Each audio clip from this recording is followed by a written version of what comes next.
जंगल के किनारे नदी के पास एक घना जंगल था। उस जंगल में रहता था शेर सिंह, जो खुद को जंगल का बादशाह मानता था। उसकी दहाड़ से पेड़ कांपते थे और उसका घमंड आसमान छूता था। हर दिन वो अपनी ताकत का बखान करता, मुझसे ताकतवर इस जंगल में कोई नहीं। जंगल के बाकी जानवर उससे डरते थे और उसकी ज्यादतियों से तंग आ चुके थे। एक दिन जंगल में कहीं से एक छोटा सा खरगोश टपक पड़ा। उसका नाम था चिंटू। चिंटू छोटा था, लेकिन उसकी चालाकी और हिम्मत किसी शेर से कम नहीं थी। वो जंगल में खुली हवा में सैर करने निकला, बेफिक्र मस्त मौला। जैसे ही वो जंगल में घुसा, एक हिरण ने उसे रोका। अरे छोटे, तुम कौन? यहाँ तो पहले कभी नहीं देखा। चिंटू ने मुस्कुराते हुए कहा, मैं चिंटू खरगोश शहर की तंग गलियों से तंग आकर यहाँ खुली हवा खाने आया हूँ। हिरण ने डरते हुए कहा, यहाँ मत रुको, यहाँ शेर सिंह का राज है। वो घमंडी है, अत्याचारी है। तुम यहाँ शांति से नहीं रह पाओगे। चिंटू ने आंख मारते हुए कहा, अरे वो शेरवीर कुछ नहीं, बस देखते जाओ, मैं उसका घमंड चूर चूर कर दूंगा। चिंटू जंगल में इधर उधर घूमने लगा। जहाँ भी जाता शेर सिंह की बुराई करता। कभी भालू से कहता, सुनो भालू भाई, ये शेर सिंह तो बस नाम का शेर है, असल में डरपोक है। कभी गीदड़ से कहता, अरे तुम लोग इस शेर से क्यों डरते हो, मैं तो उसका मजाक उड़ाने वाला हूँ।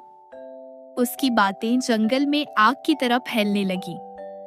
एक दिन शेर सिंह का वफादार चमचा लोमड़ी लालू ने चिंटू की बातें सुन ली। वो दौड़ा दौड़ा शेर सिंह के पास गया और बोला, महाराज, ये क्या हो रहा है? एक पिद्दी सा खरगोश जंगल में आपकी बेइज्जती कर रहा है।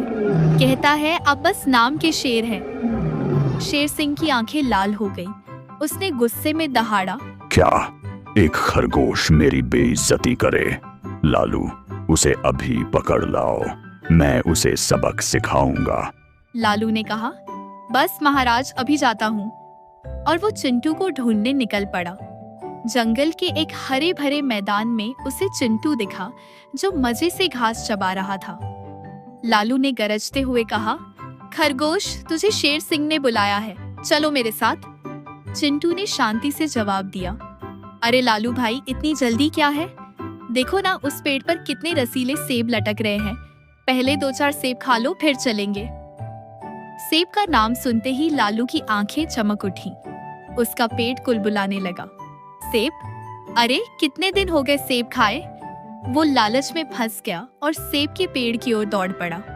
जैसे ही लालू सेब खाने में मगन हुआ, चिंटू चुपके से खिसक लिया। लालू सेब खाता रहा और खाते खाते उसका पेट फूल गया। अचानक उसे पेट में तेज दर्द हुआ। वो जमीन पर लौटने लगा। ओह मेरा पेट, ओह आह, ये सेब तो जहर बन गए। उधर शेर सिंह इंतजार करते करते गुस्से से पागल हो रहा था। ये लालू कहाँ मर गया? उसने अपने दूसरे नौकर भेड़िया भोलू को बुलाया। भोलू, जा लालू और उस खरगोश को ढूंढ के ला। भोलू निकल पड़ा। जंगल में घूमते घूमते उसे लालू सेब के पेड़ के नीचे पेट पकड़कर कराहता दिखा। भोलू ने पूछा, लालू, ये क्या हाल बना रखा है? खरगोश कहाँ है? लालू ने दर्द से कतराते हुए कहा, भोलू, मैंने खरगोश को खा लिया, लेकिन वो मेरे पेट में लात मार रहा है। उफ मेरा पेट। उफ सुन, उस पहाड़ के पीछे एक खास जड़ी बूटी है, वो ला दे, मेरा दर्द ठीक हो जाएगा। भोलू ने सोचा, बेचारा लालू, और वो जड़ी बूटी लाने पहाड़ की ओर चल दिया। वहां उसे ढेर सारी हरी हरी पत्तियां दिखी। उसने एक पत्ती चखी और बस, स्वाद ऐसा कि वो खाता ही चला गया। अरे ये तो स्वर्ग का खाना है, कितना स्वादिष्ट। वो जड़ी बूटी खाने में इतना मस्त हो गया कि भूल गया कि वो यहाँ क्यों आया था। उधर शेर सिंह का सब्र टूट रहा था। लालू गया, भोलू गया, लेकिन खरगोश अब तक नहीं आया। ये सबको हो क्या गया? उसने अपने सबसे खतरनाक सिपाही बाज बहादुर को बुलाया। बाज, जा और उस खरगोश को मेरे सामने ला, वरना तेरा हाल भी लालू भोलू जैसा होगा। बाज बहादुर ने अपनी तेज आंखों से जंगल छान मारा। आखिरकार उसे चिंटू एक मैदान में घास खाता दिखा। बाज ने झपट्टा मारा और चिंटू को अपने पंजों में दबोच लिया। चिंटू ने छटपटाने की कोशिश की, लेकिन बाज की पकड़ से बचना मुश्किल था। बाज चिंटू को लेकर शेर सिंह के पास पहुंचा। शेर सिंह ने गुस्से से दहाड़ा, तो तू है वो खरगोश जो मेरी बेइज्जती करता फिरता है। आज तुझे मजा चखाता हूँ। चिंटू ने डरने की बजाय शांत स्वर में कहा, पशुराज, आप मुझे खा ले, मुझे कोई शिकायत नहीं। लेकिन क्या आपका मन नहीं करता कि पहले कुछ रसीले मोटे ताजे हिरण खाएं? मैं तो आपके सामने हूं ही। वो हिरण उस जंगल के उस पार है।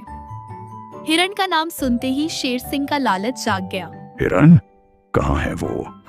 चल मुझे दिखा। चिंटू ने कहा, चले पशुराज। और वो शेर सिंह को लेकर जंगल के एक घने हिस्से में ले गया, जहां लताओं और कांटों का जाल बिछा था। चिंटू बोला, महाराज, हिरण इस जंगल के दूसरी तरफ है, बस इस झाड़ी को पार करे। शेर सिंह ने जोश में लताओं के बीच छलांग लगाई, लेकिन वो उलझ गया। जितना वो छटपटाया, उतना ही लताएं उसे जकड़ती गईं। उसकी ताकत धीरे धीरे कम होने लगी। चिंटू ने पीछे मुड़कर कहा, पशुराज, मजे से हिरण खाइए, मैं तो जा रहा हूँ खुली हवा खाने। और चिंटू हंसते हंसते जंगल में गायब हो गया। शेर सिंह लताओं में फंसा रह गया और जंगल के जानवरों ने चैन की सांस ली। चिंटू की चालाकी ने घमंडी शेर को सबक सिखा दिया। घमंड का सिर हमेशा नीचा होता है और चालाकी ताकत पर भारी पड़ती है।